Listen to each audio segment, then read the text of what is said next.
This video is brought to you by Miniature Market. Thousands of board games, discounted prices, miniaturemarket.com. Hello my friends, it's the Game Boy Geek here. Today we're going back to a small world where coins rule everything, and we're going to be doing a lot of things at night, where the moon rises, you hear some howling, and we see where wolves, where whatever you are, because it's one of the abilities in this new expansion for small called Power Pack 2. And in that where ability, you get to get better results on even turns when it's nighttime. That's just a little hint as to the things you're going to see here. Now this is an expansion called Power Pack 2 that included 3 mini expansions that came out over the last handful of years that were either sort of a promo or it was very hard to find, maybe they went out of print. The 3 mini expansions that makes these up were the Grand Dames, the Royal Bonus, and Cursed. And so those 3 mini expansions are all in this and now readily available. So let me show you what all the new abilities and races do, and I'll see you on the other side.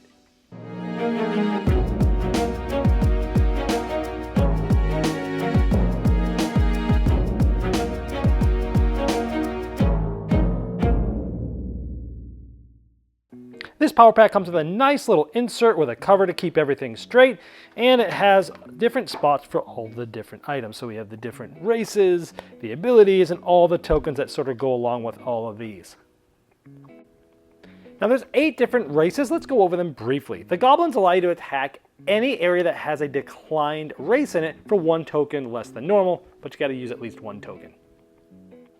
The priestesses allow you to, when you go in decline, take all of the units that are still out there, flip them over to decline, and put them all in one area that you controlled at that time. It's one big ivory tower that's in decline, and each of those is going to get you a point in that big tower on your next turns as they're in decline, but other opponents can still try to defeat that ivory tower. The white ladies, you don't get a whole lot of them by default, but once you go in decline, they cannot be, they're basically immune to your opponent's conquests, racial, and special powers. All shrubmen are immune to attacks in the forest, even if they are in decline. During a Gypsy's turn, for every area that they abandon, you place a coin there, and at the end of your turn, you get to take all of those coins. The Fawns get 1 of their own race tokens added to their pile that they can use next turn for every active place that they have conquered. But for every active race that was conquered, those players also get 1 more of their tokens.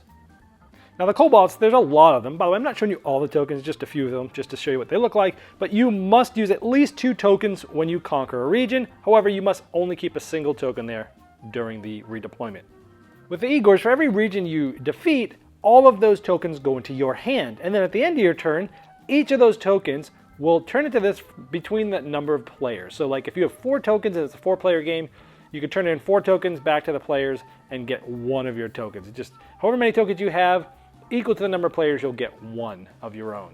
Now I'm going to go over the 10 different powers in a basic way. The where, blank, is basically each night or even round, you can conquer each region for 2 less tokens, but you need 1 token at least to conquer any region.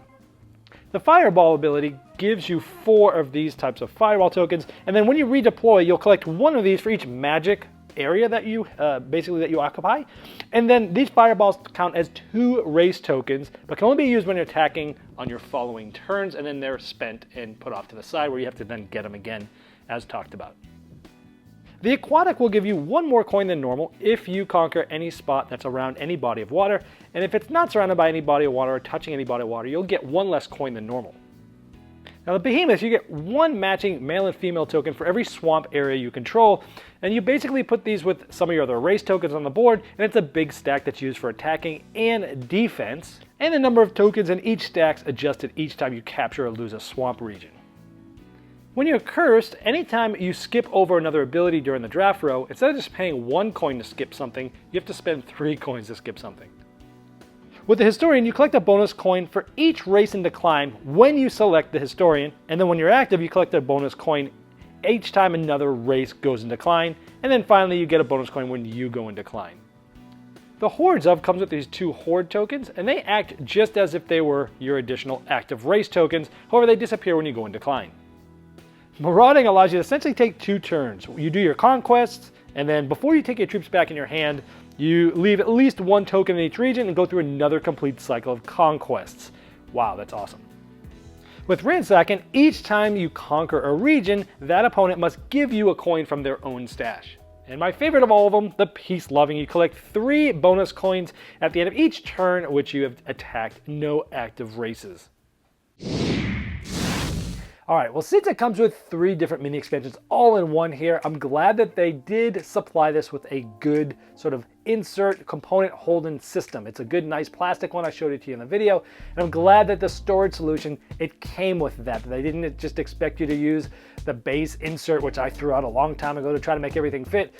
So I'm glad that they did that. It's really good because it comes with that nice case that you can now fit in with the base game if you throw the insert out. So I like that it's storage solution there. The game comes with 8 new races. I'm not going to go over all of them here because I pretty much talked about all of them in the overview. So if you just jump to my review, you're going to want to skip back and see what these different things do. Some of my favorites are the priestesses, where you can stack all of them into the ivory tower. So that's like a really good one to get early maybe and just go right, get a couple of points, go right into decline and just keep that big tower up as you get a second one that might be able to get you stay out a little bit longer. The gypsies, it's interesting and thematic where they're getting coins for abandoning regions. Or you have the white ladies that basically are immune during decline, or the Igors that get new tokens each time you're defeated. So pretty cool there. Having new races is always a good thing because the base game came with quite a lot of them, and the combinations were astronomical. But if you've played the game a lot, then there's a lot of different things that you'd like to see over the course of time. So I like that they did add all these. Plenty of new races to mix in. As for the abilities, my favorite one was probably the peace-loving one where you get 3 coins for not attacking. Maybe the ransacking one where you get paid coins for extra coins for attacking. And then the one I hinted towards in the intro where it was wear blank, wear wolves, wear whatever you are. And so getting even rounds where you get to attack with 2 less. So overall, I like the abilities. I liked the races. Mix them in with the base game. If you take the insert out of the base game, you can fit both this and the Power Pack 1 in with the base game. I've got everything to fit just fine. If I took out the original insert and this and the Power Pack 1 and the base game, I got all the fit in the base box. So it's excellent. Anything, now, one more thing before I go to my negatives is the amount of things to play with here. If you're playing with somebody new, I've found that these Power Pack ones, not all of them, but some of them tend to be more complicated than the base game. So if I'm playing Small World with just someone who's never played before, I'll probably just use the base game people, races and abilities. But if I'm playing with people who have played, I'll probably mix all these in. Now you might be able to just mix them in and just teach it as it goes, but I've found that it works better with new people. Plus with the ones that I'm more familiar with. I kind of like have all the base game memorized. These ones I know well now, but I still have to look some things up because there's just so many of them to remember now. Now, anything negative I could say about it? Well, if you look at the base game and the price, and you look at the expansion and the price, and you try to calculate, well, what's the price per race and ability? It's more expensive than the base game. For the amount of things you're getting, it's more expensive, and it doesn't even come with a board. But on the other side, at least these are available now, and if you like Small World, it's sort of a no-brainer because these have not been available for a little while. To have them out in this nice new thing with the nice storage, you're paying a little bit of premium because you're buying less. Anytime you buy a smaller amount of something, usually it's more expensive than if you buy in bulk. So I guess that kind of makes sense, but just be known that I think it's about $24 on Miniature Market, which, by the way, just the insert alone is probably worth $10 because you get to put all the stuff in there for the storage. And you actually can fit some of the base game stuff in there to make it all fit, which is cool. So, if you think about it that way, then $10 for the insert, another $14 for all the stuff, then it's a great deal, I think. So overall, it's good. If you liked Small World and you're looking for more, kind of a no-brainer. This and Power Pack 1, I both highly recommend. This video was sponsored by Miniature Market's Review Corner. The Review Corner features podcasts, video, and written game reviews by gamers for gamers.